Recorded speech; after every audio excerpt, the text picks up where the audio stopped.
We're working on my 1992 Toyota 4runner. I had a pretty bad overheating incident. It wasn't a catastrophic overheating problem.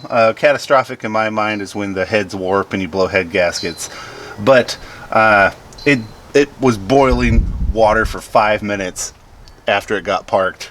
It was this hose up here, one of these heater hoses that mounts to the block. Down by the block it rotted off and came off and just got out of control there. The hoses, I'm pretty sure they were original. You know, we're talking 31-year-old hoses, because you know the clamps on it were these. You know, difficult to get off. I still got original hoses on here. Haven't learned the lesson, obviously, but now I got a problem where it's leaking a lot of water from the water pump. So I got a real steady drip, and the drip doesn't sound like much, but it turns out to be kind of like a half a gallon a night. So if you look at where it's wet, there's a lower radiator hose going into the thermostat housing, and then it's all wet right below there. So that really looks like water pump to me. And then also when it's full of coolant and the cap is on and I squeeze the upper radiator hose, I hear a fart sound coming from this area. And so the upper hose goes through a little, like, I don't know if this is the bypass tube, but it's got one of the timing belt tensioners around a coolant passage. And so I think maybe the gasket on it has failed me. But anyways, we just got to tear into this thing and see if we can keep it going. I'm going to start with the upper radiator hose. I'm taking the little thing off with it just because it's all got to come off eventually. Also, these studs need to be removed. So I got a 5/32 socket, and that fits on the top of these studs. I already broke them loose just to make sure I wasn't going to break them on camera. We got to get these off so we can slide this timing belt cover back. Alright, let's get this fan cover out of here. So I'd recommend for getting the fan off, bumping the engine to get the nuts where you can reach them easily. Mine's a little extra complicated because I have this aftermarket piece of trash for a fan clutch on here. It's like, it's different sizes. It's not nice. It's not a fun one to work on. The original is better. Stick with OEM. Let's see how many of these belts we can get off just by pulling pulleys off. Alright, so there's power steering belt. And then the alternator belt. Nice. I don't have an AC belt because the AC compressor is locked up. I'm just going to get these spark plug wires out of my way. They're all connected in order, so it'll be hard to mess up the, you know. Let's pop this timing cover off. See what we can see. Oh, I really don't want to mess with these hoses. Every piece of plastic in here is so brittle and broken, and every time I touch anything it breaks. It just escalates the price of working on this, which is terrible. Alright, I'm just going to try breaking this loose. So this is a manual transmission. I have it in gear. I'm going to see if I can just get the nut off of the, you know, the harmonic balancer or whatever the hell it's called on this.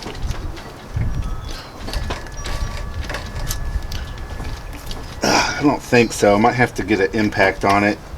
If I have to get an impact on it, that means taking the radiator out to get some more space. I just got it loose. I put it in 5th gear and I was able to break it loose. So now with that loose, I'm gonna tighten it up just a bit, get it into top dead center. Somewhere around there. Got these marks lined up. I got my notch and the pulley lined up down low. Let's put it back in gear and back that bolt off. And we'll do a quick jerk. Now I can get my bolt out of the main pulley. Looks like this will just slide off. Let me see. Oh yes, that is beautiful. Nice. All right, so I loosened the water pump enough I can, you know, bend the bracket out of the way that I can get this idler pulley removed. Now let's go ahead and remove this lower timing cover. So the condition of this plastic is just horrific. So this one's broken off. Both of these are cracked through, barely holding on.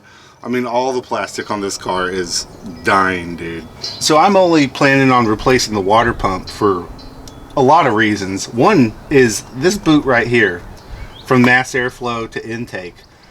When it breaks farther than could be like taped back together, these are $400, and I just don't want to spend that much money on this particular car. So if this ever goes, I'm done with it, honestly. So I did buy a new water pump, but I'm just gonna see if I can tighten this one a little bit and make it stop leaking, because it doesn't leak when it's hot. It only leaks when it's cold. So some of these are very tight. You know, so that leads me to believe that the water pump got warped, right? By my overheating incident. So let's just try a few of these. Oh, that's pretty tight. No, that didn't help. We're gonna put a water pump on it. All right, so all the marks are where they are. There's one on the main crankshaft, and then up here, they're all top dead center, right? So let's start with a good grip on this spring and just taking the tensioner spring off. And then let's loosen this pulley. This is the tensioner. Ugh. And that'll get us a bit of slack on these here, right? Then from this view, we're just gonna slip the belt off. We're taking the timing belt all the way off. I'm gonna reuse this timing belt. It seems fine.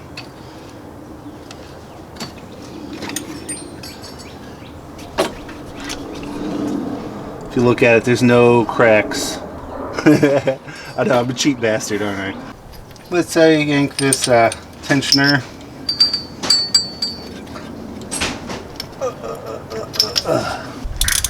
We're gonna go for this thermostat housing. Ooh. All right, so with the housing out of the way, you can pull the thermostat out. And I am collecting all this antifreeze. I'm going to reuse it. So I'm going to do a bunch of bolts and a hose. So I got a good pry on it right at this hose with just a crowbar. And then that gets enough space that we can pull this out. But I haven't put a water pump on it ever. I've owned it 9 years. I don't know. I've seen water pumps rot off on domestic vehicles. This thing looks brand new, and I've went a long period of time water only in the summer for various other radiator leaks and such. But I don't know, there's something about OEM parts. It wasn't leaking from the weep hole. There's no looseness in here. Spins nice. You know, this is a good water pump, other than it was leaking. So I'm just going to use some combination of you know, razor blades and whatever, clean up the mating surfaces. Alright, so I scraped and scraped, and the mating surface is nice and clean. The new part I bought from O'Reilly's. When I was shopping there, I hollered at them. I was like, hey man, I bought a ball joint from y'all and it was crap. What's going on? Thought y'all had good parts. And what they said was they have two quality of parts that they sell. The low quality one is top quality AutoZone O'Reilly's, which is, you know, a useless piece of crap that won't fit on your car, right? And then they said the other one is OEM quality or better, sometimes, you know, a factory part from a distributor. So, you know, the water pump that came off this is the Asen brand. This one is a GMB. This is the more expensive one, so hopefully it actually is good. Although realistically, you know, I think this truck can do 350,000 miles. That's pretty average for Toyotas of this year, and we're at 290. So, you know, another 60,000 miles out of this, it could happen. That'd be neat. All right, I'm going to use some gasket maker on here just to help seal it up. But first, I'm going to get the packing oil off of the water pump. Just you know, try to help seal everything. I don't know if it matters, but it might, you know. So I got this, you know, reverse. I'm gonna pookie this side, stick it on, pookie that side. And you want to go thin. you know, you don't want to be crazy with it.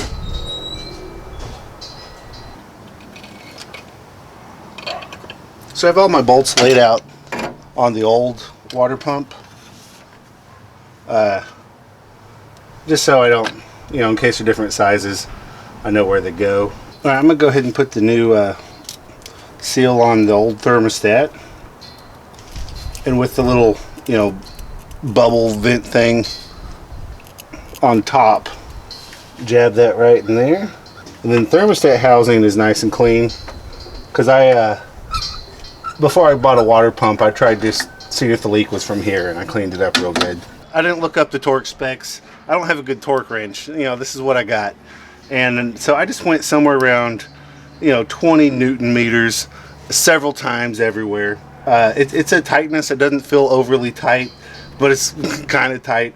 I bet this needs, you know, I bet the book calls for like 15 Newton meters or something. But whatever. This is what we got. And I'm rolling with it. Let's go for a timing belt pulley. So there's a little peg on the water pump that goes through this hole. And then we'll get this where, you know, I don't know. I'll start finger tight for now, where this can still adjust slightly, but not too easily. So before I forget, because I really was hearing the farting noise from right here whenever I squeezed this really hard when the system was full of water. So I'm going to take off this plate and see about removing this idler pulley. This pulley, it's got a little bit of play.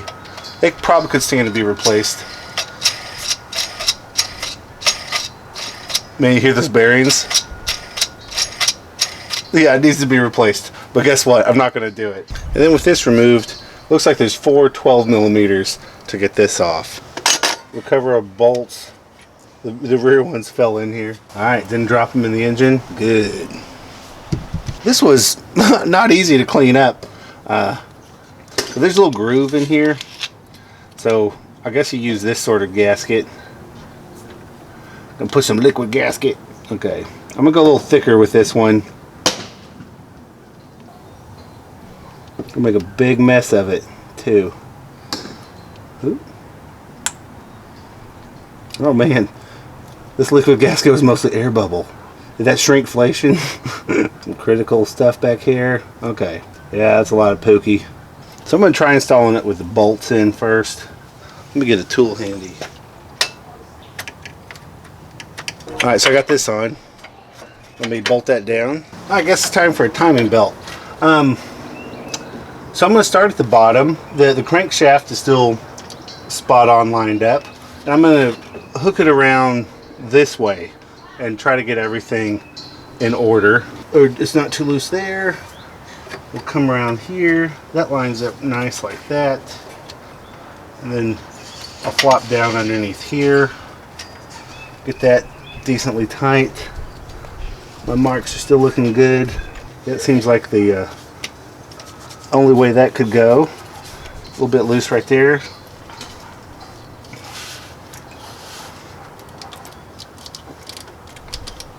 And up and over the tensioner. So let's go on with this now. Alright, I'm going to go ahead and slip on the main pulley or dampener, whatever it is. Just so I can turn this around a couple of times. Alright, so with the belt tension, you put a pry bar on the tension pulley, you put some tension in it, and you spin it over a couple times. And I'm happy with this tension. It's you know, it's good. That's enough. And then you lock it in with that real tight. So I'm going to go back in with the pulley here. Alright, I'm going to go back on with the timing cover. Be mindful of these spacers because, you know, when your plastic gets old and brittle, they fall out. So let's go ahead and hook up the spark plug cables. Alright, so I'm going to start with alternator belt. And we'll do power steering. Alright, so I can't really stress this enough. This is an aftermarket fan clutch. And the shape of it on the inside is different than the original. On the original one, you could put a box-end wrench on the nuts that hold this on. This one, you're all open-end, struggling all the time. I could fit a gear wrench on the original one, not this one. So this is like it's turned into the hardest part of this job is backing these nuts on and off whenever I want to take the fan off, because I went to O'Reilly's. Don't do that. Napa. or OEM. All right, let's drop this in place. Now let's drop this fan shroud in. Getting close to seeing if I did it right.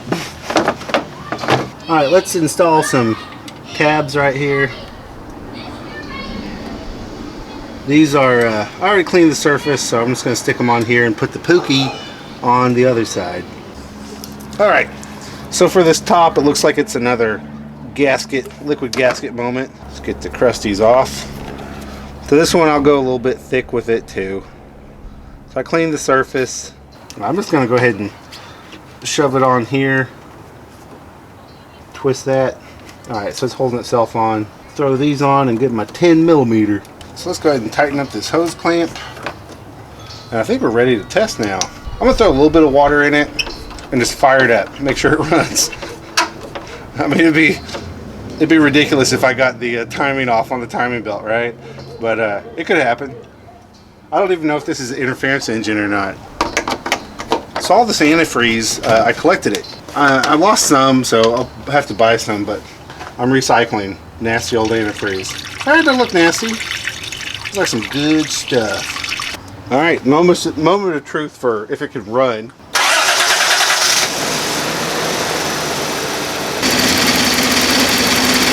All right, looks like we're back to square one. It's nice and warmed up. I haven't pressurized it yet.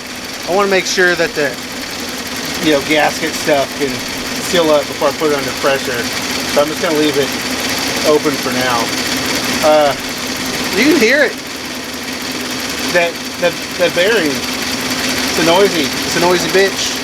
I mean, it's a noisy bearing. All right, so far no leaks. I think I fixed it.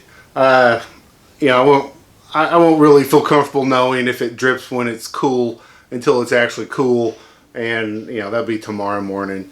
But it looks like it's done, so that's good. I can loan it out to a friend. Ideally, I would have wanted to replace the whole timing belt kit. All the pulleys and the idlers and whatever. Just do it all. But at the end of the day, it's a car that I got a lot of life out of, a lot of camping trips, road trips, travel. I got my $800 worth out of it. That's what I bought it for, right? And I'm thinking I'm going to just give it to a buddy of mine. He just needs a car, right? I got one. It's been sitting there for maybe a month after it overheated, and I was like, I don't know what I'll do with it. But he prompted me to, him being in need of a car prompted me to decide to finally fix it, right? So anyways, yeah, there you go. That's how you replace a water pump on a car that overheated. A 1992 Toyota 4Runner. If that's useful at all, yeah, thumbs it up. All right, from one broke do-it-yourselfer to another, have a great day.